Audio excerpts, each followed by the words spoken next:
So I just want to share some deep thoughts with you guys, what I've been thinking, because I'm out here doing a walk right now with my dog. All right, it's beautiful. It's a beautiful Monday. So here's what I've been thinking in regards to money. I'm not a millionaire by any means necessary, okay? I'm not a millionaire financially at all. But excuse me. But at one point in time, I've had well over 6 figures liquid in my bank account, okay?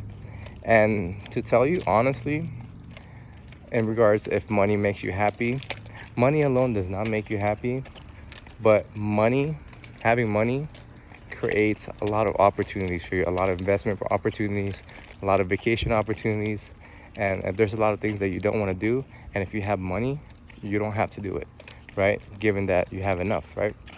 So I was able to have enough money to finally quit my job and finally start my own business that I've always wanted to do. And that's after having a certain amount of money in my bank account. So like I said, I've had well over 6 figures in my bank account at one point, and it didn't make me happy. The money itself did not make me happy, but knowing that I can buy things for my family, take them out, meant a lot, and that made me happy. So money alone does not make you happy, but the things it can buy can make you happy. Remember that.